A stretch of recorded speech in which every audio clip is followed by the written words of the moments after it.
The email from my mother sat in my inbox for 3 days before I opened it. Even then, I only clicked because the subject line mentioned Savannah's engagement party. Everything about it was perfectly on brand for the McCarthy family. Impersonal, demanding, and dripping with implied obligation. My name is Stella, and I'm the family disappointment. The black sheep. The one who just hasn't found her path yet at 28. At least, that's what my mother tells her country club friends between sips of overpriced champagne. "Darling," the email began, already setting my teeth on edge. "We need someone to handle the coat check at Savannah's engagement party. Since you're not bringing a +1, I thought you might appreciate being useful." I read it 3 times, each word cutting deeper than the last. Then I walked to my closet and pulled out the small wooden box I'd been preparing for months. Inside, sealed evidence bags waited patiently. I ran my fingers over each one, remembering the careful steps I'd taken to collect their contents. "Of course, Mother," I typed back. "I'd be happy to help." My phone rang almost immediately. "Oh, good. You're actually responding to emails now." My mother's voice crackled through the speaker. "The party starts at 7, but you'll need to arrive by 5 to get oriented with the coat check system." "Wouldn't want to mess that up," I said, keeping my voice neutral. "Is Savannah excited?" "Beyond excited. Diego is absolutely perfect for her. Did you know his family owns half the waterfront properties downtown?" She paused, then added with practiced casualness, "You remember Diego, don't you? From that charity gala last year?" I remembered Diego all right. I remembered watching him slip away from that gala with someone who wasn't my sister. I remembered the hushed phone calls I'd overheard, the paper trail I'd followed, the pieces I'd collected like breadcrumbs. Vaguely, I lied. "Listen, Mum, I've got to run. Early meeting tomorrow." "Oh? Where are you working these days?" "Same place as last time you asked." "The tech startup? Going on 2 years now?" "Ah, yes, that computer thing. Well, don't be late on Saturday. And Stella, do try to dress appropriately. This is an important night for your sister." I ended the call and walked to my window, staring out at the city lights. My phone buzzed with a text from Gareth. "Heard Mum roped you into coat check duty. Guess being perpetually single has its uses." I didn't respond. Instead, I opened my laptop and pulled up the folder labelled Family Business. Inside were months of careful documentation, bank statements, phone records, surveillance photos, text message screenshots. My fingers hovered over Diego's file before clicking on Gareth's instead. My dear baby brother, always so quick to mock, so slow to cover his tracks. Another text buzzed through. "Don't forget to iron your servant uniform." I picked up one of the evidence bags, holding it to the light. "Oh, Gareth," I whispered, "you really should be more careful about what you keep in your coat pockets." My phone lit up again, this time with a wedding planning email from Savannah, mass sent to all bridesmaids. I wasn't on the list, of course. I was just the coat check girl. Walking back to my closet, I pulled out the dress I'd chosen for Saturday. Classic black, elegant, understated. Perfect for blending into the background. Perfect for someone nobody really looks at. I laid it out carefully, then returned to the box of evidence bags. Each one represented a different piece of the puzzle, a different card to play. I'd spent months collecting them, waiting for the right moment. Now my family had handed me the perfect opportunity on a silver platter. My laptop pinged with another email, this time from the venue manager Cassandra, with instructions for coat check procedures. I smiled as I noted the security camera locations she'd helpfully included in her diagram. "Showtime," I whispered, closing the box with a satisfying click. One final text came through as I was getting ready for bed. This one from my father. "Your mother tells me you're helping at the party. Try not to embarrass us this time." I thought about the last family event I'd attended, where they'd seated me at the kids' table because of space constraints. I thought about the trust fund they'd withheld for my own good. I thought about every subtle cut, every dismissive comment, every time they'd made me feel small. I typed back, "Don't worry, Dad, I won't let you down this time." And for once in my life, I meant exactly what I said. I arrived at exactly p.m., navigating through a maze of florists and caterers, setting up for my sister's perfect night. The venue was exactly what you'd expect. All crystal chandeliers and marble floors, with floor-to-ceiling windows overlooking the bay. "Stella!" My mother's voice cut through the chaos. She was wearing her event-planning face, clipboard in hand. "You're actually on time! The coat check is in that corner. Cassandra will show you what to do." Before I could respond, Gareth sauntered over, already holding a glass of something expensive. "Looking professional, sis. Very service industry chic." I smiled tightly. "Nice to see you too, Gareth. How's the new business venture going?" He shifted slightly, his smirk faltering for just a second. "Fantastic. Unlike some people, I actually know how to make money." Cassandra appeared then, saving me from having to respond. She was exactly as I'd imagined from our emails, perfectly coiffed, perpetually stressed, and clearly annoyed at having to deal with the help. "Right, let me show you the system," she said, leading me to a makeshift coat check area. "Each guest gets a numbered ticket. You'll need to be extremely careful with the coats. We're expecting several designer pieces worth more than you make in a year." "I'll be very careful," I assured her, noting the security camera's blind spot behind the coat rack. The guests started arriving at 7 sharp. I took their coats with practiced efficiency, carefully noting who wore what. Gareth's Armani jacket, Diego's Burberry coat, my father's custom-tailored wool overcoat. "Stella?"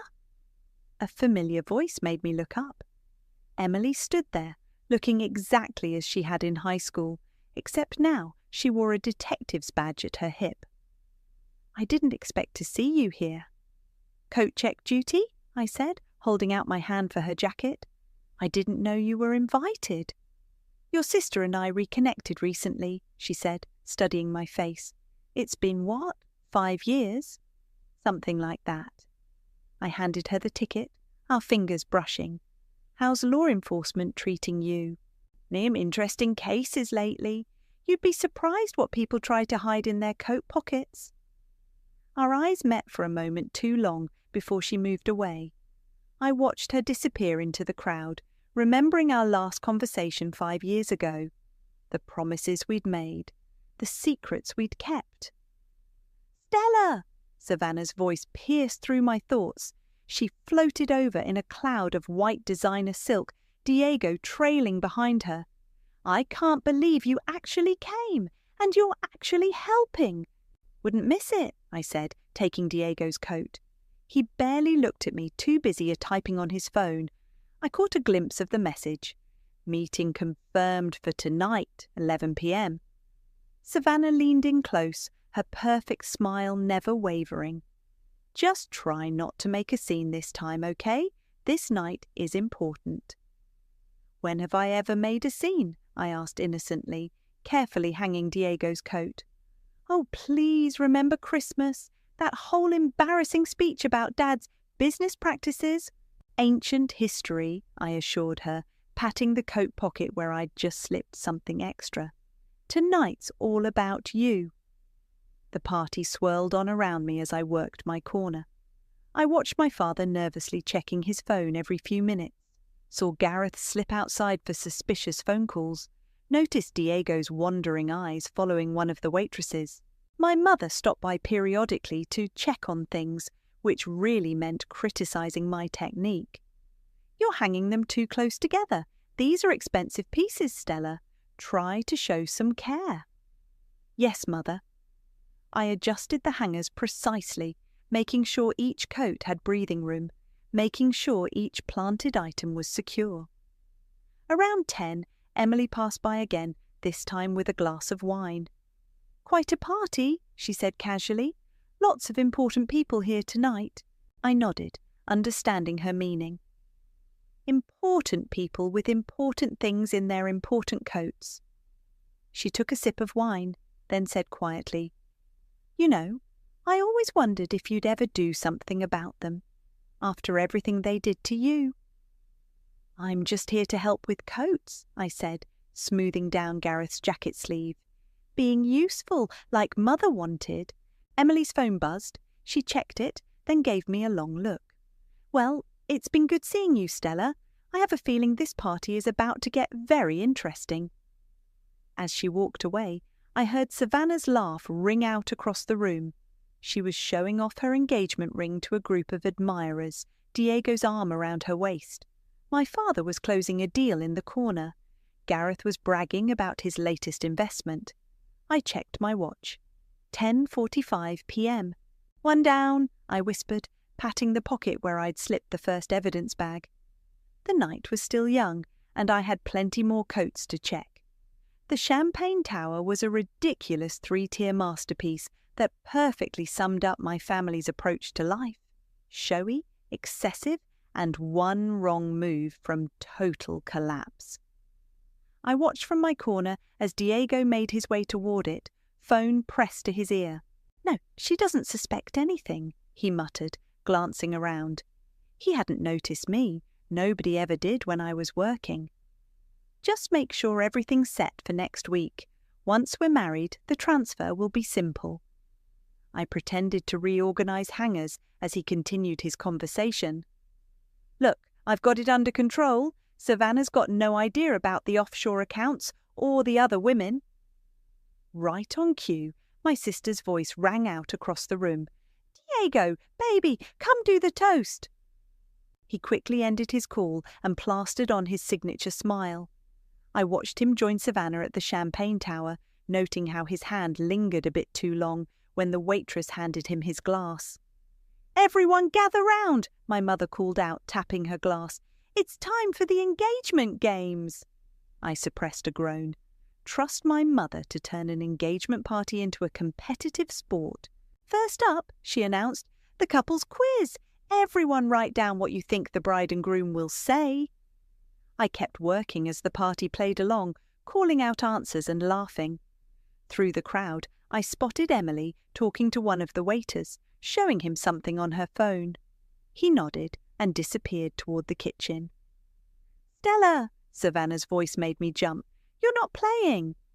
"Someone has to watch the coats," I reminded her. She rolled her eyes. "God, you're so boring now.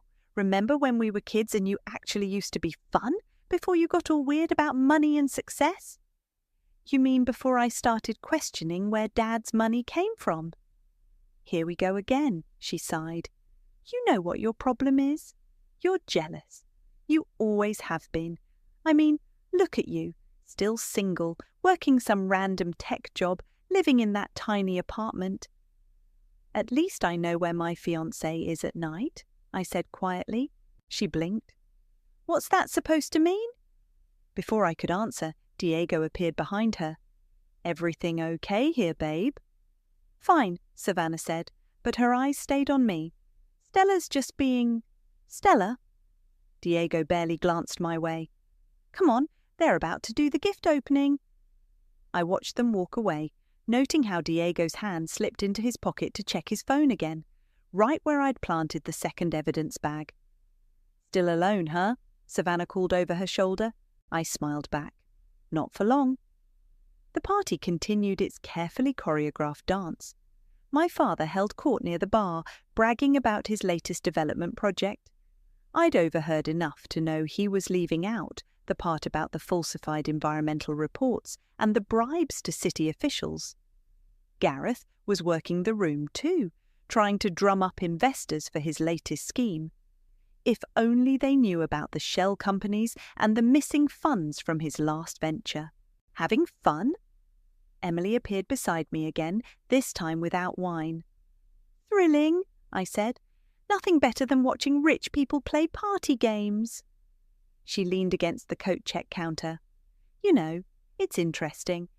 We got an anonymous tip about some suspicious activities involving several people at this party." "Really?" I kept my face neutral. "How mysterious." Very. She studied me carefully. The timing is convenient. Everything happens for a reason, I said, adjusting Diego's coat slightly. The room erupted in cheers as Savannah opened another gift. Through the crowd, I saw my mother watching me, her eyes narrowed.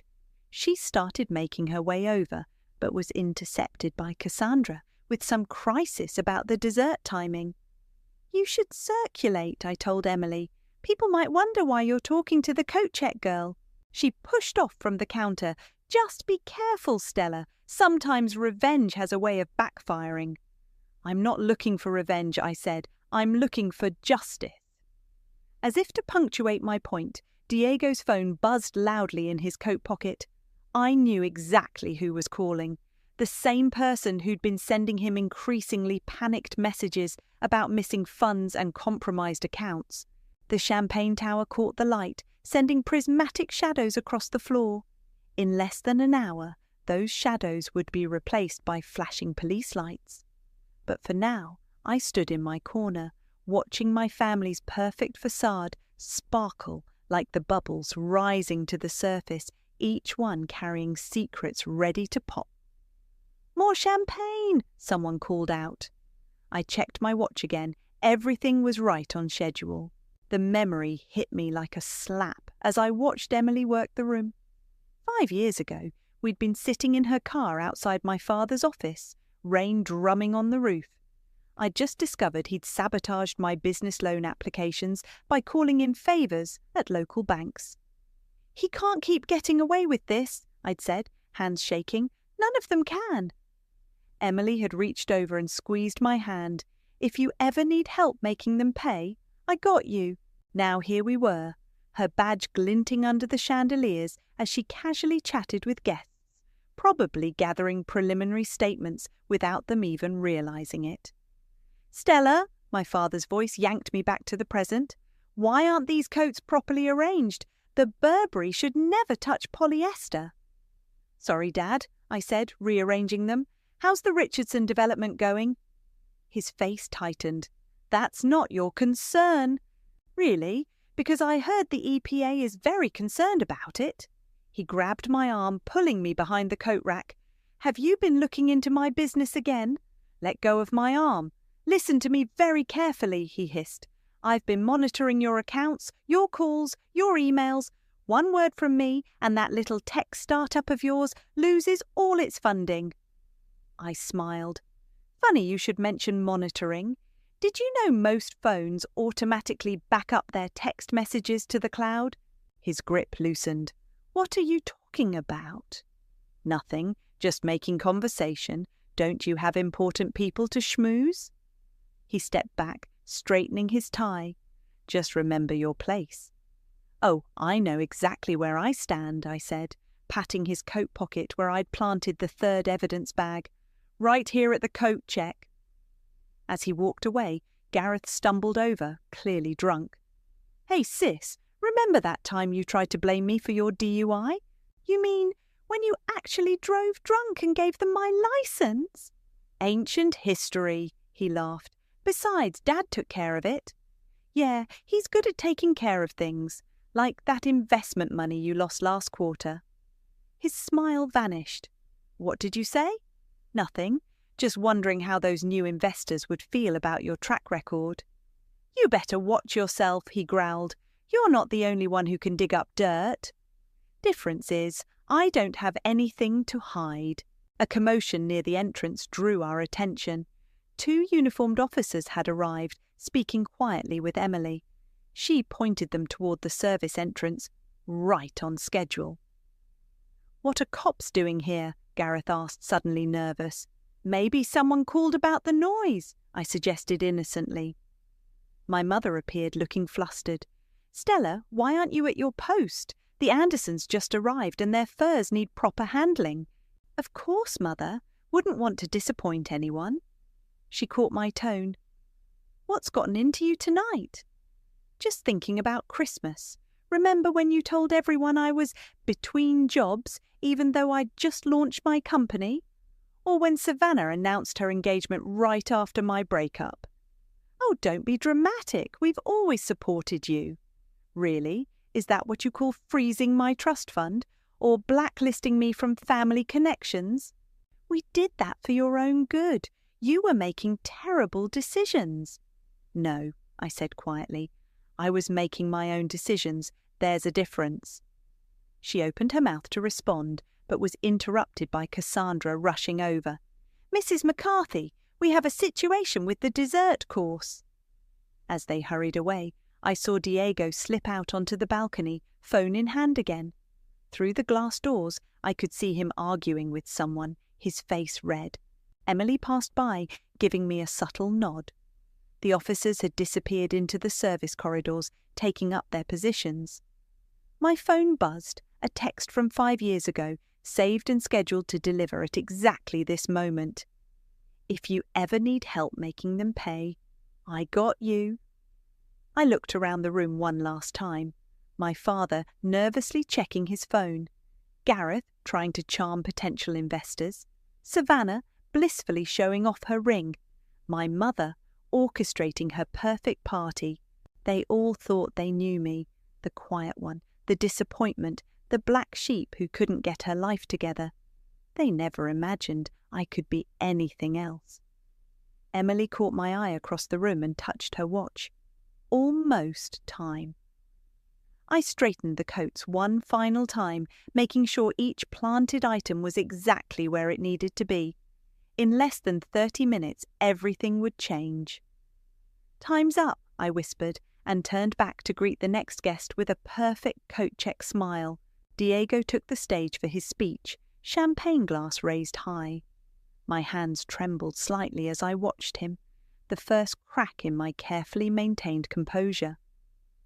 "When I first met Savannah," he began, "I knew she was special.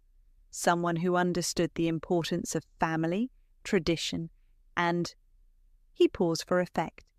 "Discretion?" I noticed my father checking his phone again, his face growing paler by the minute. The Richardson development deal must be unravelling faster than expected. "To my beautiful fiancé," Diego continued, "and to the McCarthy family for welcoming me with open arms." The crowd applauded. I caught Emily's eye across the room as she spoke quietly into her radio. Through the windows, I saw more police cars arriving. Lights off. "Stella!" My mother's voice made me jump. "Why is Detective Olsen here?" "Is she? I hadn't noticed." "Don't play dumb. You two were inseparable in high school. Now she shows up at Savannah's engagement party." Before I could respond, Gareth rushed over, sweat beading on his forehead. "Dad needs you," he told our mother. "Something about the Richardson deal." "Not now," she hissed. "We're in the middle of Diego's speech." "It's important," he insisted, pulling her away. I watched them huddle in the corner with my father, their faces growing increasingly concerned as they looked at his phone. The Richardson development wasn't just unravelling, it was exploding. Diego finished his speech and made his way to the bar, immediately pulling out his phone. I didn't need to see the screen to know what he was reading. News about suspicious transfers from his offshore accounts, flagged by financial authorities. "Stella?" Savannah appeared beside me, her perfect smile slightly strained. "Have you seen Diego's phone? He left it in his coat." "I haven't touched anything," I said truthfully. The evidence bag I'd planted would do all the touching necessary. She studied me for a moment. "You're acting weird tonight. Weirder than usual." "Just doing my job, being useful, like Mom wanted." "God, you're still bitter about that. When are you going to grow up and accept that some of us are just more successful than others?" "Success is relative," I said, watching Emily position herself near the main entrance. "Sometimes it's about what you build, sometimes it's about what you expose." "What's that supposed to mean? Ask Diego about his success, or better yet, ask him about last Tuesday night at the Harbour Hotel." Her face went white. "How do you—" "Savannah!" our mother called out. "Come here, darling. The Richardsons want a photo."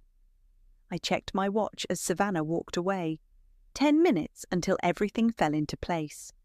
My father was pacing now, phone pressed to his ear. "What do you mean the permits were flagged? We followed all proper procedures." Gareth had disappeared entirely, probably trying to delete incriminating emails that were already safely backed up to my cloud storage. Diego was making his third anxious phone call in 5 minutes. Through the crowd, I could hear snippets. "Move the money now, I don't care how, before they freeze." My hands had stopped shaking.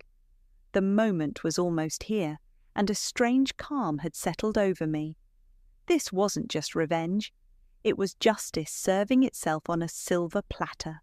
"It's time," Emily said, suddenly beside me. "Are you ready?"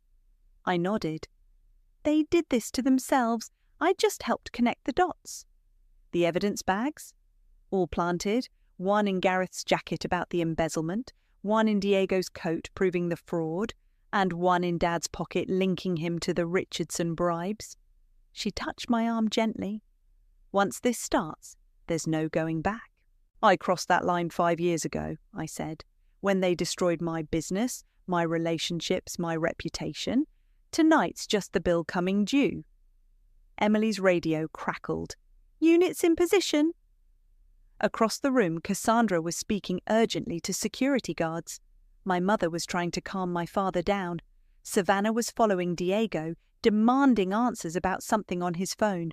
The champagne tower sparkled, each bubble rising to burst at the surface. Just like secrets, they always find their way up. "Now," Emily whispered into her radio. I stepped back into my coat check corner and watched as years of carefully constructed facades began to crumble. The night was about to get very interesting, and I had the best seat in the house. "I need to leave early," I announced to Cassandra, pressing my temples. "Migraine." She barely looked at me, too focused on her whispered conversation with security. Through the glass doors, I could see more police cars arriving, their lights still dark. "Fine, whatever," she said. "Just make sure all the coat tickets are in order before you—" A commotion near the entrance cut her off. The 2 uniformed officers from earlier had returned, this time with backup. Emily stood with them, her badge now prominently displayed. "Nobody leave the premises," she announced, her voice carrying across the suddenly quiet room. "We need to speak with several individuals regarding an ongoing investigation." I began methodically returning coats, starting with the less important guests. My hands moved with practiced efficiency as chaos erupted around me. "This is outrageous," my father bellowed. "Do you know who I am?" "Yes, sir," Emily replied calmly. "That's precisely why we're here." Gareth burst through the crowd, face flushed. "There's been a mistake. That's not my jacket. Someone must have—" "Sir, please step back," an officer warned him. "We'll need to see some identification." I handed Mrs. Anderson her fur coat, smiling apologetically. "So sorry for the disruption." The first scream came from near the bar. "This isn't mine!" Diego was holding up a small evidence bag that had fallen from his coat pocket. "Someone planted this. Savannah, baby, I can explain." My sister stood frozen, staring at her fiancé as officers approached him.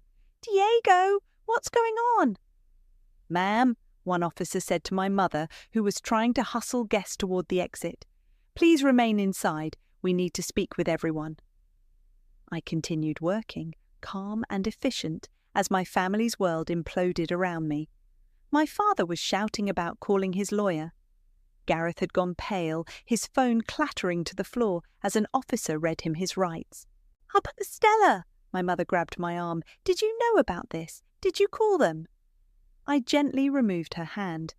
"I'm just the coat check girl, remember?" Her eyes widened with sudden understanding. You planned this?" "Actually," Emily interrupted, "we've been investigating these individuals for months. Anonymous tips led us to evidence of fraud, embezzlement, and corruption. My phone started buzzing, first my mother, then Gareth, then Savannah, all trying to call at once. I silenced it without looking. "Stella!" Savannah's voice cut through the chaos. "What the hell did you do?" I handed another guest their coat, maintaining my professional smile. The police seemed to be handling everything. I should finish my job here. Diego was being led away in handcuffs, still protesting about offshore accounts and misunderstandings. My father had stopped shouting and now sat heavily in a chair, his face ashen as officers went through his coat pockets. "You'll regret this," my mother hissed at me. "You've destroyed this family." "No, Mother," I said quietly. "You did that yourselves. I just made sure everyone could see it." Gareth was next to be led out, his designer jacket now accessorized with steel bracelets. "This is a setup," he yelled. "Stella, tell them this isn't mine." I continued working, handing out coats with mechanical precision. The guests couldn't leave fast enough, practically snatching their tickets from my hands. "Miss," an officer approached me, "we'll need to speak with you as well." "Of course," I said. "Just let me finish my duties here. Wouldn't want anyone's expensive coats to get mixed up." Emily appeared at my side. "You don't seem surprised by any of this." "Should I be?" I asked, hanging up the last unclaimed coat, Savannah's white designer jacket, now witness to her perfect night's implosion. Through the windows, I could see camera crews arriving. Tomorrow's headlines were already writing themselves. Prominent developer arrested, society wedding cancelled amid fraud charges. "Stella," Savannah approached me, mascara running down her cheeks. Why would you do this to us? To me?" I looked at my sister, really looked at her, for the first time in years. Because someone had to, because actions have consequences, even for the McCarthy family. The last guests were being interviewed by police. My father was being escorted out. My mother had collapsed into tears, her perfect party in ruins around her. I handed Cassandra my coat check badge. "I believe my shift is over." As I walked toward the exit, my phone buzzed one final time, a text from my mother. "I hope you're satisfied." I stepped out into the cool night air, past the flashing police lights and gathering reporters. Behind me, years of secrets and lies were finally seeing the light. And yes, I was satisfied. But this wasn't the end. It was just the beginning. 3 days after the engagement party, I sat in my apartment watching the news unfold on my laptop. The headlines kept coming, each one more devastating than the last. Tech startup fraud, society playboy arrested for embezzlement. Environmental scandal rocks real estate empire. Wedding called off, fiancé linked to international money laundering. My phone had been ringing non-stop. I'd turned it off after the 100th voicemail from my mother, each message oscillating between threats and tearful pleas. A knock at my door made me jump. Emily stood there, holding 2 cups of coffee and a thick file folder. "Thought you might need this," she said, handing me a cup. "It's been quite a week." I let her in, noting her official detective demeanour had returned. "Here to arrest me too?" "Actually, I'm here to thank you." She sat down, opening the folder. "Your evidence was the final piece we needed. But here's the thing, Stella. We were already investigating them." "What?"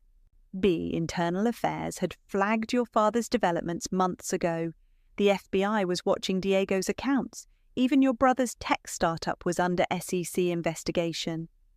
She took a sip of coffee. "You just accelerated things." My hands shook slightly as I processed this. "So it wasn't just me." "You lit the match, but the kindling was already there. Karma just needed a little push." She pulled out some papers. "Want to see what we found?" The documents detailed everything. My father's systematic bribery of city officials, Gareth's elaborate Ponzi scheme, Diego's network of shell companies. But there was more, things even I hadn't known about. "Your mother knew everything," Emily said quietly. "She was actively helping cover it up." My laptop pinged with a new email from Savannah. "How could you do this to us?" "To me?" "Diego's lawyers say he might get 10 years. Dad's under house arrest. Gareth's assets are frozen. Are you happy now?" "She's not taking it well," I murmured. "None of them are. Your father's lawyers are in full damage control mode. Your brother's trying to cut a deal. Diego's already turning on his co-conspirators. Another email popped up, this one from my mother. I hope you're proud of yourself. You've destroyed this family. Don't ever contact us again. Emily touched my hand. You okay? I thought I'd feel different, more triumphant maybe. Revenge is complicated, she said. It doesn't always bring the closure we expect. My phone buzzed. I'd turned it back on briefly. A text from Gareth. They're offering me a deal. Tell them what you know or I'll drag you down with me. I showed it to Emily, who snorted. He's bluffing. We've thoroughly vetted you. You're clean. Unlike them, I actually built my business legally. I closed my laptop, tired of the headlines. What happens now? Now, the justice system does its job. Your father's facing multiple federal charges. Diego's looking at international financial crimes. Gareth's probably getting a few years minimum. And my mother? Obstruction of justice, at least. Maybe more as we dig deeper. I stood up and walked to my window, looking out at the city. Somewhere out there, my family was watching their carefully constructed world crumble. You know what's ironic, I said. All those years they spent calling me a failure, mocking my choices, undermining my efforts. And I'm the only one not facing criminal charges. Emily joined me at the window. Sometimes the best revenge is just living well. Is that what this is? Living well? You exposed corruption, stopped fraud, prevented more people from getting hurt? She shrugged. Sounds pretty good to me. My phone buzzed again. Savannah. The press is calling. What do I tell them? Tell them the truth, I texted back. For once. Emily gathered her files. I should go. We'll need you to testify eventually. I'll be ready. At the door, she paused. You know, 5 years ago, when I said I'd help you make them pay? I never imagined it would end like this. Neither did I admitted. I thought revenge would feel more satisfying. And does it? I thought about my family, not as they were now, but as they could have been, if they'd chosen honesty over greed, love over appearance, truth over deception. It feels necessary, I finally said, like lancing a wound. Emily nodded. The healing comes after. After she left, I stood in my quiet apartment, surrounded by the aftermath of my carefully orchestrated revenge. My phone kept buzzing with messages I wouldn't read, from family members I no longer knew. I'd lit the match, but karma had already stacked the kindling. Now all that was left was to watch it burn. And somehow that felt like enough. The courthouse steps were crowded with reporters as I made my way inside. My testimony had been scheduled for the morning, but I'd arrived early to avoid the media circus. Miss McCarthy, a young lawyer, approached me in the hallway. Your brother would like to speak with you before the proceedings. I followed her to a small conference room where Gareth sat in his orange jumpsuit, looking nothing like the cocky brother I remembered. You won, he said quietly as I sat down. Happy now? This isn't about winning, Gareth. Then what? Revenge? Justice? He leaned forward. You could still help me. Tell them I was manipulated by Dad, that I didn't know. Stop. I met his eyes. For once in your life, just tell the truth. He slumped back. The truth is, I knew what I was doing was wrong. We all did. We just never thought we'd get caught. Because you never thought I could catch you. No, he admitted. We didn't. You were just Stella, the quiet one, the failure. Funny how that worked out. A guard appeared at the door. Time? I stood to leave, but Gareth called after me. Savannah's getting married. I turned back.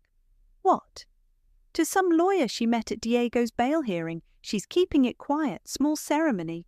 He smiled bitterly. Guess she learned something from all this. In the courtroom, I watched my father refuse to meet my eyes as I testified about the environmental reports he'd falsified, the officials he'd bribed, the lives he'd endangered for profit.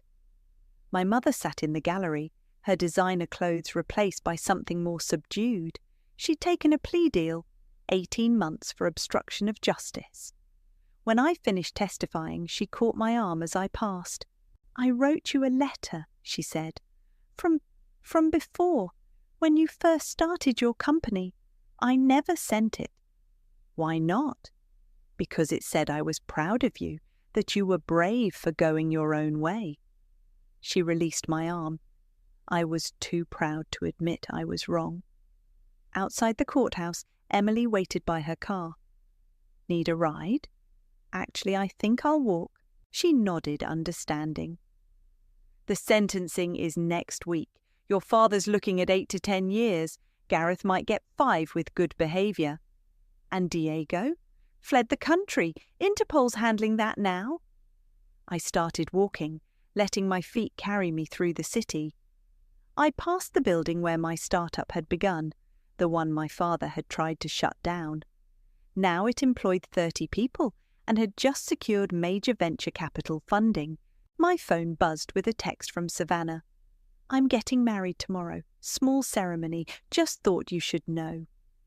I typed back, "Congratulations. I hope you find what you're looking for." Near the waterfront, I passed a small thrift shop. In the window, a rack of coats caught my eye. Nothing designer, just ordinary coats for ordinary people trying to stay warm. I went inside and browsed the rack, running my fingers over the different materials. The shop owner watched me curiously.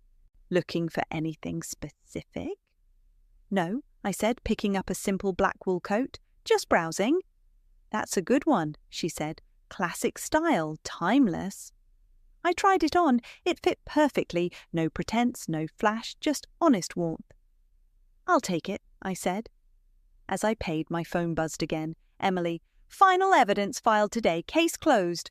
Outside, I put on my new coat and walked to the water's edge. The city sparkled in the fading light, honest and dishonest lives playing out behind every window. My phone buzzed one last time. An email from my mother's prison account. "I found the letter I told you about. Would you like to read it?" I stared at the message for a long moment, then typed, "Yes, I would." The water lapped gently against the shore. Somewhere in the city, Savannah was preparing for a smaller, quieter wedding. Gareth was finally facing consequences. My father was learning what it meant to lose control. And me? I had a company to run, a life to live, a future unbound by family expectations or obligations. I slipped my phone back into my pocket and pulled my new coat tighter. It wasn't designer, it wasn't expensive. But it was mine, bought with honest money and chosen with clear eyes. Sometimes you have to work the coat check to finally check out. But once you do, you're free to choose your own coat, your own path, your own truth. I turned away from the water and headed home, leaving the weight of revenge behind with every step.